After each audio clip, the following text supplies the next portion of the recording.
The chapter opens with chaos already in motion. Itagaki stands in the ring completely locked in, no guard, arms low, body tilted, against the Hitman Style. And everyone watching knows how dangerous that is. Cornermen shout, the crowd is nervous. No guard against the Hitman Style? That's insane. Someone in the crowd wonders if Itagaki even has a plan, or if he's just plain reckless. But Itagaki isn't reckless. He's focused, cold, repeating one word to himself over and over: concentrate.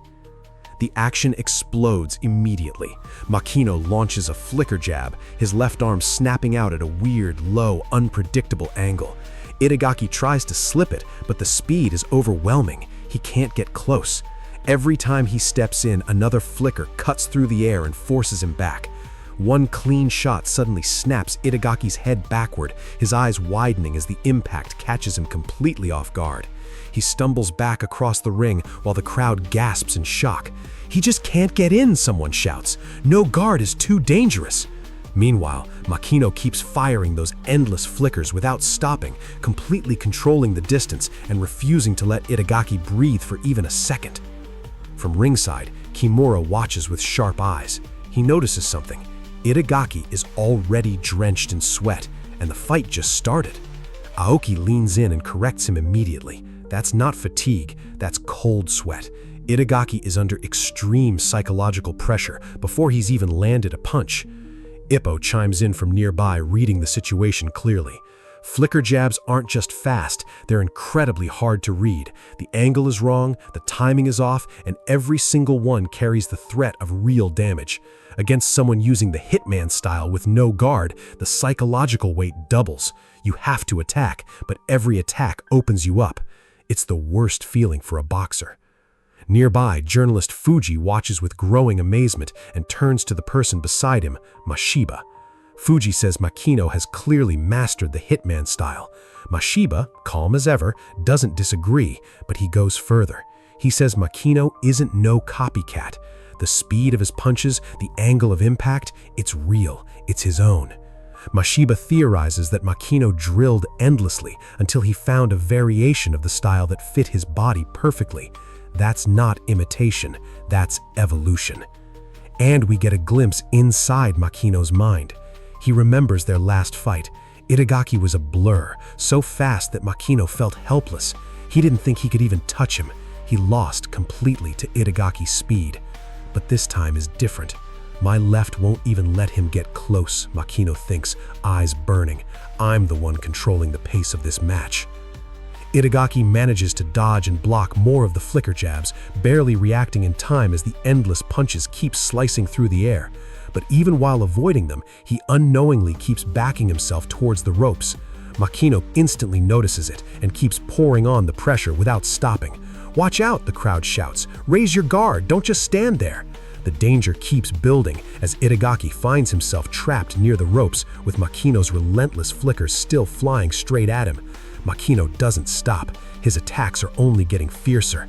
He hasn't given Itagaki a single clean moment to breathe. Kimura's voice suddenly cuts through the chaos. "Pile on the pressure with your left and aim for a hit with your right. It's the worst pattern." The warning reaches Itagaki immediately. A sweat runs down his face. Meanwhile, Makino keeps staring him down, noticing the hesitation in his movements. "What's wrong? What's wrong?" he taunts while continuing to pressure forward. "There's nowhere to run, Mr. Elite. Come on, come on, come on!" Makino's eyes sharpen as he debates his next move. Should he fire the right hook now or keep pinning Itagaki against the ropes with the left? For a brief second, he keeps calculating, and then the flicker jabs start raining down all over again. Itagaki remains near the ropes for a few dangerous seconds, freezing under the constant pressure of Makino's flickers. Then, almost out of instinct, he suddenly lashes out with a series of left jabs to force his way back into open space. The crowd immediately panics. He lost to the pressure and jumped in. That's exactly what Makino wanted. But Makino stays completely calm. He slips his head around the incoming jabs one after another, smoothly weaving through them while continuing to close the distance on Itagaki. Mari explains it to Atsushi almost immediately. The last time these two fought, Makino had absolutely no answer for Itagaki's left jabs. He took them clean over and over again.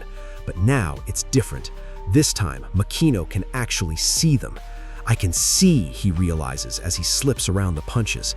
Mari points out just how unbelievable that is. For a boxer to improve this much in such a short amount of time is incredibly rare. Makino's eyes narrow as confidence starts pouring out of him. I trained as hard as a weed could, and now the elite can't keep up with me, he thinks to himself before launching straight back into the flicker jabs. The punches slam against Itagaki's guard non-stop, forcing him backward once again until his back hits the ropes. He's back on the ropes again, the crowd shouts in panic. He lost the power struggle. Get away from there or you'll be stuck on the ropes forever. But Makino doesn't let up for even a second, immediately starting another relentless barrage of flickers while Itagaki remains trapped against the ropes. Even while the crowd desperately keeps yelling at him to get away from the ropes, Itagaki still refuses to completely lose his composure. "You can't stay there, you'll get hit," voices shout from all around the arena. "Use your feet, get around him and change places."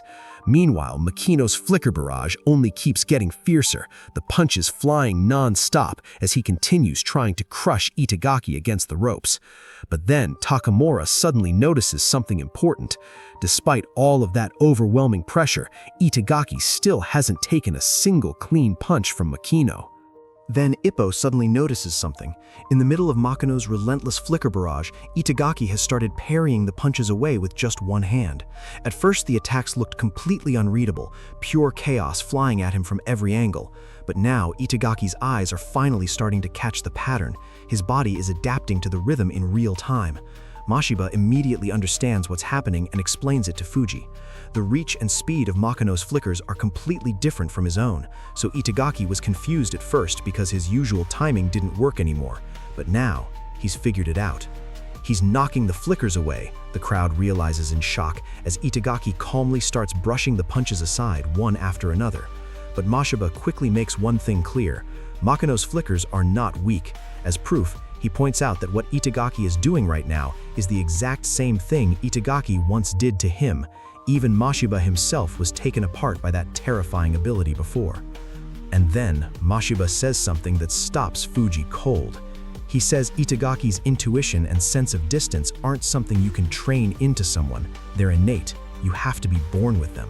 When Itagaki locks in his full concentration, there isn't a single 4-round fighter alive who can touch him. Fuji watches in disbelief as Itagaki begins knocking the flicker jabs away with one hand, single-handed parrying of one of the most unpredictable punches in boxing. Fuji stares at Itagaki in the ring, sweating, battered, but now completely dialed in, and only one word comes out: he's unnatural. If you want to see what happens next, hit subscribe and come back for chapter 566, because Itagaki isn't done.